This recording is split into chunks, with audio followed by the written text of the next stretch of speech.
Mark chapter 6. And he went out from there, and came into his own country, and his disciples followed him. And when the Sabbath day had come, he began to teach in the synagogue, and many hearing him were astonished, saying, From where does this man get these things? And by what wisdom is this which is given to him, that even such mighty works are performed by his hands? Is not this the carpenter, the son of Mary, the brother of James and Joses, and of Judah and Simon? And are not his sisters here with us? And they were offended at him. But Jesus said to them, A prophet is not without honor except in his own country, and among his own relatives, and in his own house. And he could do no mighty work there, except that he laid his hands on a few sick folks and healed them. And he marveled because of their unbelief, and he went about the villages teaching. And he called to him the 12, and began to send them out 2 by 2, and gave them power over unclean spirits, and commanded them that they should take nothing for their journey except a staff, no scrip, no bread, no money in their purse, but be shod with sandals, and not put on 2 coats. And he said to them, In whatever place you enter into a house, stay there until you depart from that place. And whoever shall not receive you or hear you, when you depart from there, shake off the dust under your feet for a testimony against them. For certain, I say to you, it shall be more tolerable for Sodom and Gomorrah in the day of judgment than for that city. And they went out and preached that men should repent. And they cast out many devils, and anointed many with oil that were sick, and healed them. And King Herod heard of him, for his name was spread abroad, and he said that John the Baptist had risen from the dead, and therefore mighty works are showing themselves in him. Others said that it is Elijah, and others said that it is a prophet, or as one of the prophets. But when Herod heard about it, he said, It is John, whom I beheaded. He has risen from the dead. For Herod himself had sent out and laid hold on John, and bound him in prison for Herodias' sake, his brother Philip's wife, for he had married her.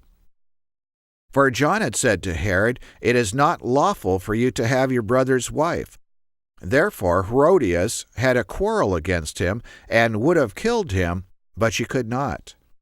For Herod feared John, knowing that he was a just man and holy, and observed him, and when he heard him, he did many things, and heard him gladly. And when a convenient day had come, that Herod on his birthday made a supper to his lords, high captains, and chief estates of Galilee. And when the daughter of the said Herodias came in, and danced, and pleased Herod and those that sat with him, the king said to the damsel, Ask of me whatever you will, and I will give it to you. And he swore to her, Whatever you shall ask of me, I will give it to you, up to half of my kingdom.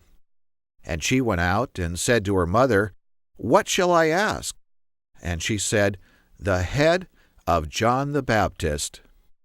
And she came in immediately with haste to the king, and asked, saying, I desire that you give me by and by on a platter the head of John the Baptist. And the king was exceedingly sorry. Yet for his oath's sake, and for their sakes which sat with him, he would not reject her.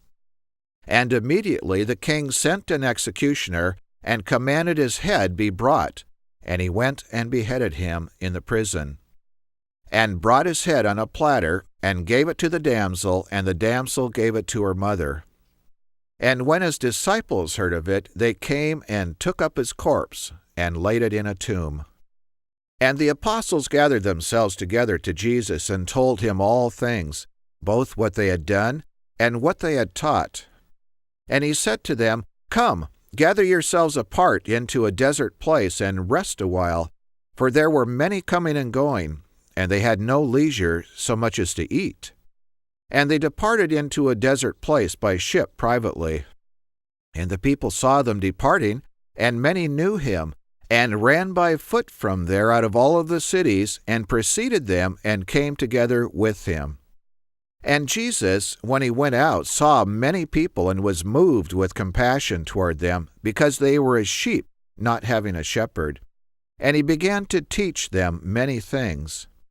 And when the day had now been nearly over, his disciples came to him and said, "This is a desert place, and now the time is past. Send them away, so that they may go into the country round about, and into the villages, and buy for themselves bread, for they have had nothing to eat." He answered and said to them, "You give them something to eat." And they said to him, "Shall we go and buy 200 pennyworth of bread, and give it to them to eat?" He said to them, "How many loaves do you have? Go and see." And when they found out, they said, 5, and 2 fish. And he commanded them to make all the people sit down by companies on the green grass. And they sat down in ranks by hundreds and by 50s. And when he had taken the 5 loaves and the 2 fish, he looked up to heaven and blessed, and broke the loaves, and gave them to his disciples to set before them. And the 2 fish he divided among them all. And they all ate and were filled. And they took up 12 baskets full of the fragments and of the fish. And those that ate of the loaves were about 5,000 men. And right away he constrained his disciples to get into the ship, and to go to the other side to Bethsaida, while he sent away the people. And when he had sent them away, he departed into a mountain to pray. And when evening had come, the ship was in the midst of the sea, and he was alone on the land. And he saw them struggling and rowing, for the wind was contrary to them. And about the 4th watch of the night he came to them, walking on the sea, and would have passed them by. But when they saw him walking on the sea, they supposed it had been a spirit, and cried out. For they all saw him and were troubled. And immediately he talked with them, and said to them, "Be of good cheer, it is I, do not be afraid." And he went up to them into the ship, and the wind ceased. And they were terribly amazed in themselves beyond measure, and wondered. For they did not consider the miracle of the loaves, for their heart was hardened. And when they had passed over, they came into the land of Gennesaret, and drew to the shore. And when they had come out of the ship, immediately they knew him, and ran through that whole region round about, and began to carry about in beds those that were sick, where they heard he was. And wherever he entered into villages or cities or country, they laid the sick in the streets, and sought him that they might touch, if it were but the border of his garment. And as many as touched him were made whole.